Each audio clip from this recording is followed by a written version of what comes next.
Señor Ecleche, muchas gracias por haberme recibido y como le había yo comentado, estoy tratando de armar el rompecabezas del caso de Pacheco Pérez, del aviador que tuvo ese incidente y que como estudiante apareció de repente en Acapulco. Y bueno, usted que fue el controlador en esa ocasión, ¿nos pudiera decir sobre este caso, cómo fue que usted, cuando era el controlador, tomó la llamada de auxilio de este muchacho?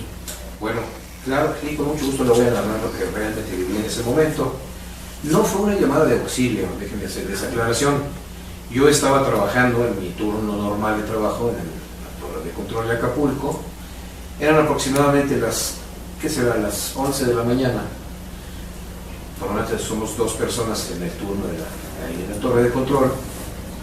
Estábamos sentados en un turno muy tranquilo, no había mayor tráfico, un cielo despejado, nubosidad no había, tráfico tampoco, y entra la llamada a la frecuencia de la torre de control, que era 118.5, lo recuerdo muy bien, y me dice: torre de control Acapulco, somos el avión XB, Z o X, pero lo dijeron, recuerdo que lo dijeron realmente con el nombre fonético, que son XB Zulu Oscar Extra, de los que ustedes les llaman Cessna 150.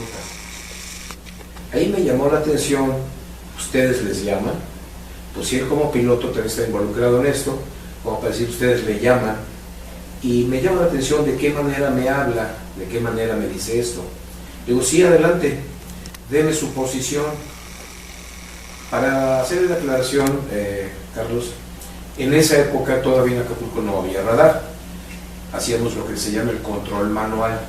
Cuando en la frecuencia me llama otro avión que estaba volando sobre la bahía de Acapulco, que está a la derecha del aeropuerto, unas 4 o 5 millas, y me habla por la frecuencia y me dice: torre de Acapulco, el avión que le está usted hablando, el XB, Z o X, ¿qué es lo que está haciendo en Acapulco?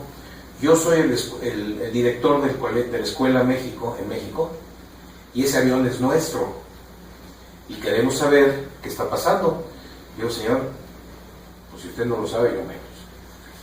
Simplemente se reportó conmigo, yo le estoy tratando de dar instrucciones, están hablando conmigo, no sé, y están misteriosamente volando al sur de Acapulco. Es muy coincidente, ¿no? Muy coincidente que haya aparecido también. Correcto. El director de la escuela correspondiente. Muy coincidente. Él no sabía que uno de sus aviones estaba volando en el área de Acapulco con un avión que no lo sabe hacer, no lo puede hacer, no tiene la autonomía de combustible para hacerlo, y supuestamente quien lo estaba volando tampoco tenía ni la experiencia para hacerlo. Vale. Total, ya no lo busquen, ya apareció. Para esto, en poco tiempo ya estaba el inspector de Aeronáutica Civil arriba conmigo en la torre, el propio comandante del aeropuerto, el dueño de la escuela, y en poco rato ya tenía yo ahí, no sé, 6, 7 gentes asombradísimos. Y me preguntaban: digo, espérame tantito, déjeme hablar con este señor, porque yo como controlador tengo que dar instrucciones. Estamos utilizando sus cuerdas vocales para hablar con usted. Él no se da cuenta, él está hablando. Más bien, él está siendo utilizado por nosotros para hablar, nosotros con usted. Yo me quedé realmente muy asombrado cuando me dice todo esto. Y luego, dígame cuál es la posición de ese avión. Me dice: está volando al sur de su aeropuerto, sobre el mar. El sur en Acapulco es el mar Franco.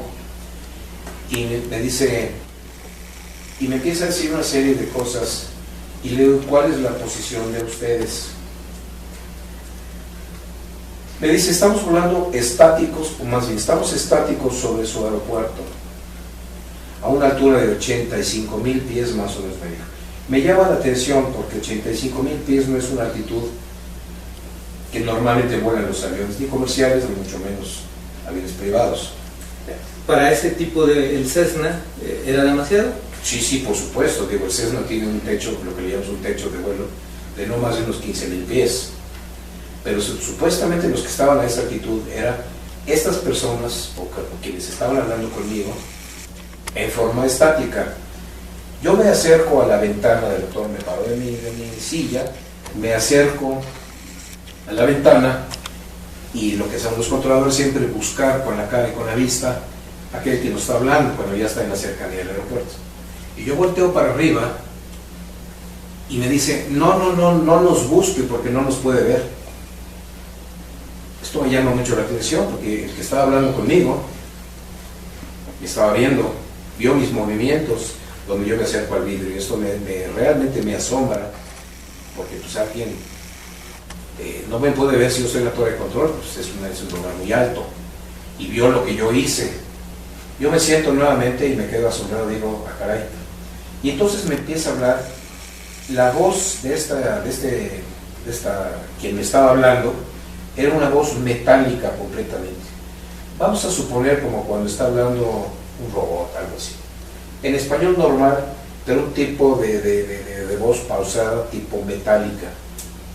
¿Sin otro tipo de acento de algún país? No, ningún acento de nada, solamente verdad, un español normal, pero haga de cuenta como un robot. Estamos hablando con usted así, o sea, de esta forma. Y entonces me empieza a decir una serie de cosas muy interesantes. Me dice, nosotros somos seres somos seres extraterrestres, somos de otro mundo.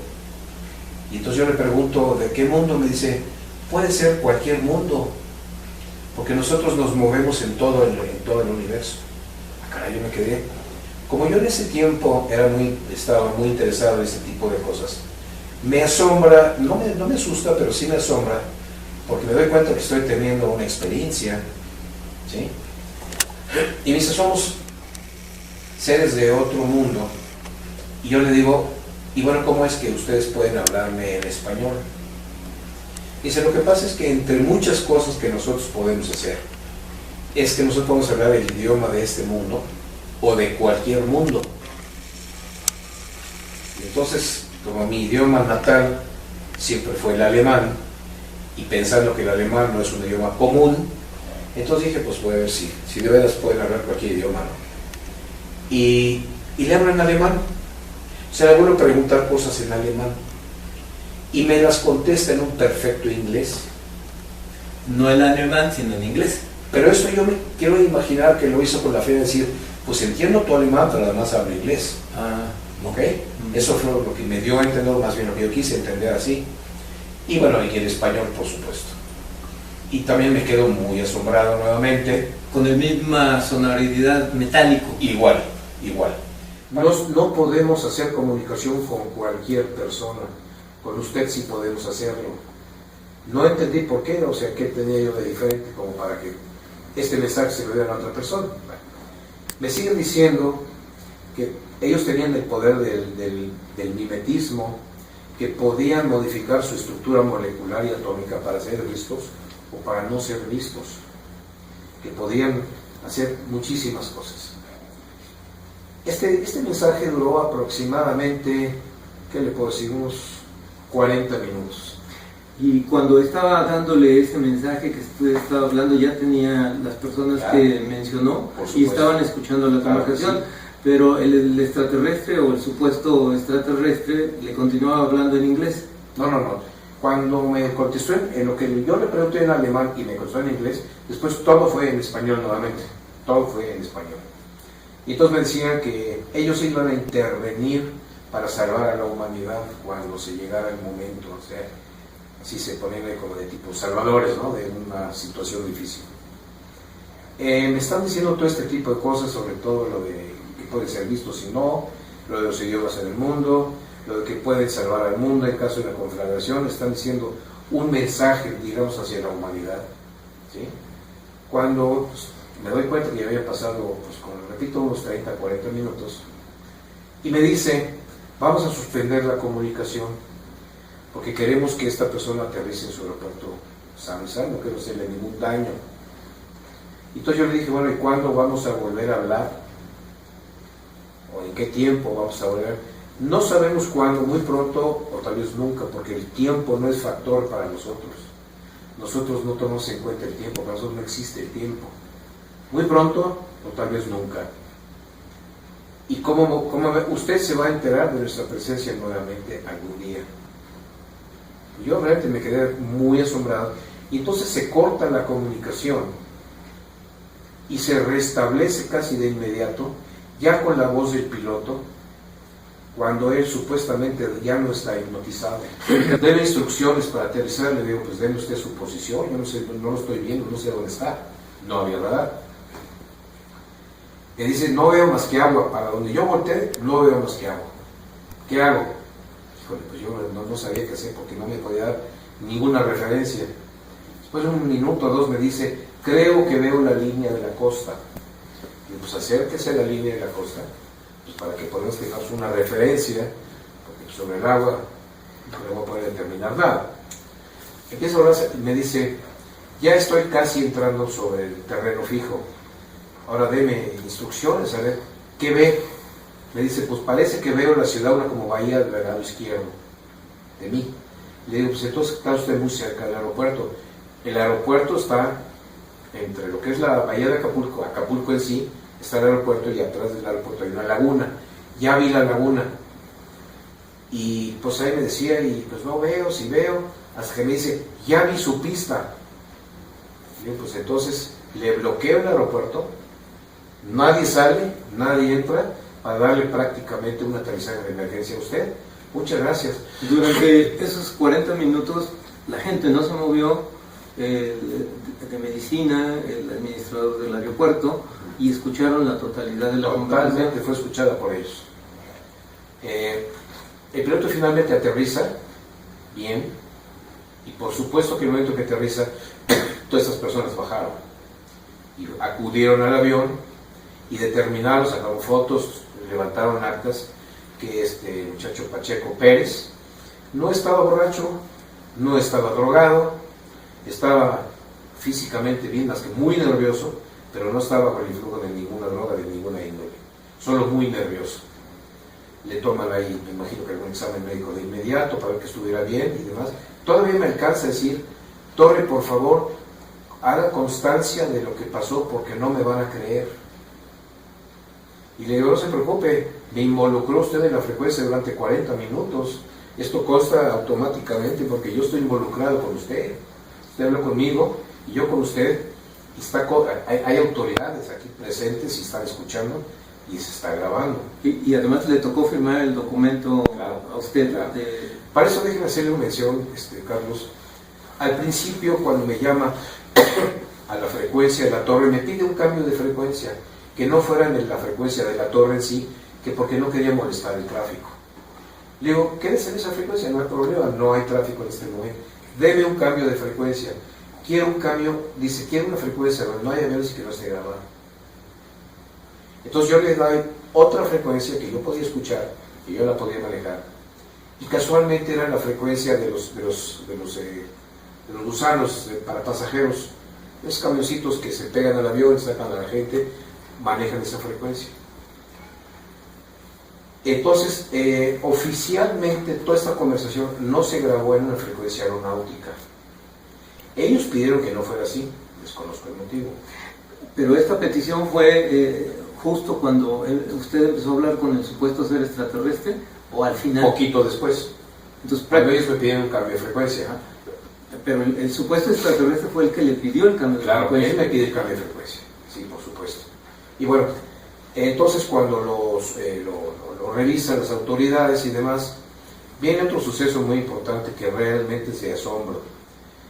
Un mecánico de Aeroméxico, ustedes saben perfectamente bien, pilotos, controladores, mecánicos, despachadores, tenemos una licencia aeronáutica, ¿sí?, que nos da la autoridad para hacer lo que hacemos. Y no podemos jugar con esa licencia, vaya, lo que hacemos y decimos es... entonces un mecánico de Aeroméxico se acerca, o lo mandan llamar, para que él, como experto en esto, como mecánico, verifique el combustible de la avioneta. De alguna forma verifican el combustible de la avioneta y se dan cuenta que la avioneta no había gastado combustible. Porque checan con el plan de vuelo que se hizo en México cuánto cargó y ahora cuánto había gastado y no había gastado. Este avión voló unas 3 horas con un piloto que no sabía navegar, con un avión que en teoría no tiene la autonomía para llegar a Acapulco, mucho menos no tiene los instrumentos adecuados, sin radar, nada, sin transponder, nada. y un piloto inexperto completamente. Pero lo más asombroso es que no gastó gasolina.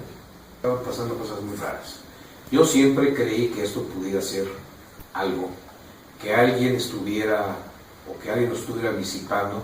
Yo tenía en esa época de mi vida en la mente que no estamos solos en el universo. Eso yo pensaba. Porque después, como controlador en Acapulco y posteriormente en Toluca, tuvimos una serie de fenómenos, no iguales a este, pero viendo cosas raras en el radar, cosas rarísimas que ahorita no recuerdo, bueno, si nos llevaremos otra media hora. Pero en ese momento a mí me quedó muy claro que esto era real. Yo creí que esto había pasado. Ahora, ¿quiénes son? ¿De dónde vienen? Yo no lo puedo decir, porque tampoco se identificaron como tal. Yo lo viví como una cosa tan real.